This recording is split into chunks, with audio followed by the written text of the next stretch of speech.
The conflict that has arisen between Israel and Palestine is undoubtedly one of the most prolonged and intricate confrontations of our contemporary era. This conflict is not merely the result of recent disputes or political decisions, but carries with it a baggage of historical, political, cultural, and particularly religious backgrounds.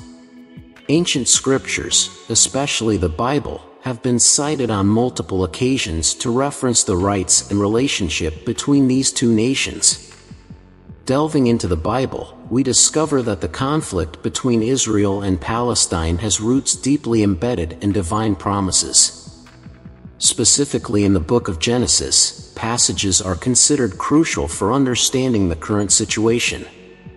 For instance, in Genesis 12:7 and Genesis 17:8, a particular promise made by God to Abraham is highlighted.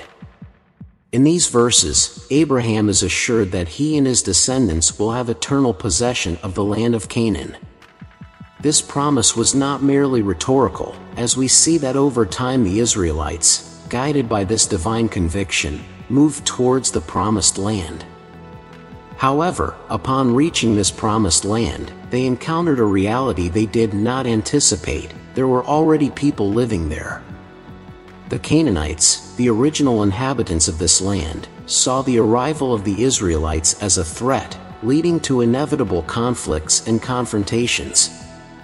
These clashes between the Israelites and the Canaanites are meticulously documented in the Bible, particularly in the book of Joshua.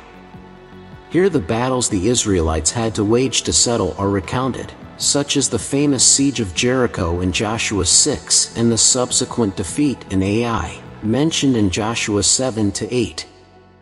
Jerusalem, a city that remains an epicenter of great religious significance for various religions today, has also been a focus of disputes, not only in modern times but also in biblical accounts.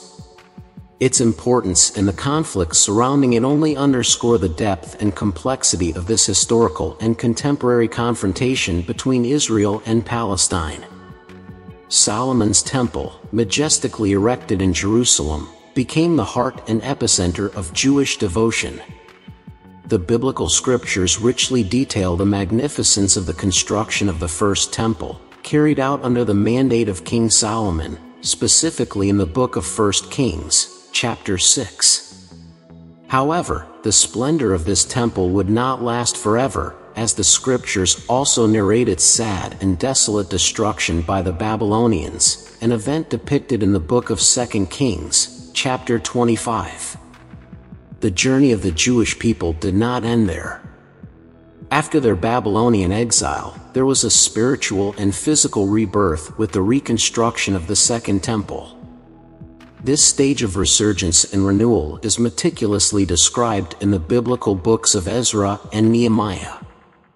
However, history sometimes takes heartbreaking turns. The Second Temple, like the first, also fell, this time at the hands of the Romans in 70 AD.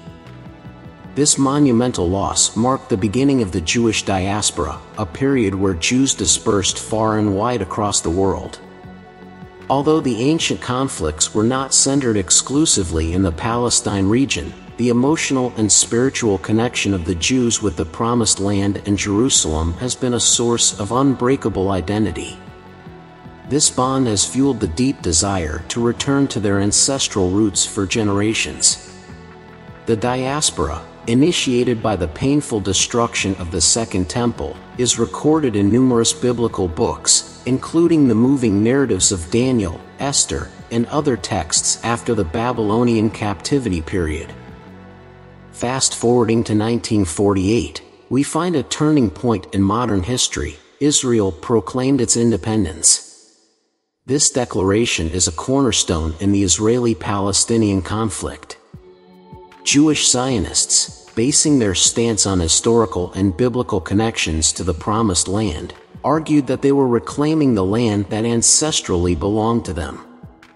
Although the 1948 declaration is not mentioned in the Bible, as it is a contemporary event, Zionist foundations derive directly from the promises made to Abraham and other Old Testament texts. On the other hand, Palestinians, mostly comprising Muslims and Christians, also have a deep bond with the region, both historically and culturally. It's essential to remember that the Bible also refers to the Philistines and Canaanites, ancient inhabitants of what we now know as Palestine, in multiple books, including Genesis, Exodus, Joshua, and the books of Samuel. The establishment of Israel as a sovereign state in the 20th century did not end the tensions, but in many ways exacerbated the conflicts between Israelis and Palestinians, leading to the intense confrontations we witness today. The issues related to the land, displaced Palestinians, and acts of violence have been hot topics of discussion on the world stage in recent decades. It's undeniable that the Bible exerts a strong influence on how the history and culture of the region are narrated. However, this sacred book has also been at the center of countless debates and disagreements related to the conflict. The various ways of interpreting its passages and the theology derived from them have added layers of tension to the already complicated ongoing dialogue. It is vital to understand that the Israeli-Palestinian conflict does not boil down to a single cause. It's a multifaceted issue involving political, territorial, humanitarian, and religious dimensions. To reach a lasting and fair solution, it's crucial to deeply understand these dimensions and work with genuine commitment towards peace and justice. While the Bible plays a prominent role in how the conflict is narrated and perceived, it's not the only element in this intricate web of causes and effects. The contemporary conflict between Israel and Palestine is not explicitly described in the Bible, as it is a later historical development. However, interpretations of certain biblical passages and the historical and cultural connections both sides claim have significantly shaped the narratives and perceptions of the conflict. These frequently cited biblical passages are not exhaustive, and it's worth emphasizing that there are many ways to interpret them, with various theological approaches. The challenge in the region is multidimensional in nature and is affected by a multitude of factors, both historical and current, and not solely by biblical scriptures.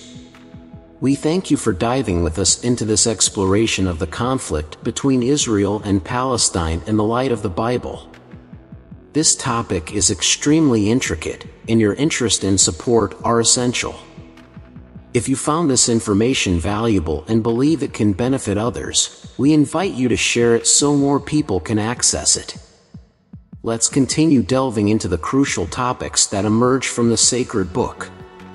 Until next time, and may God bless you.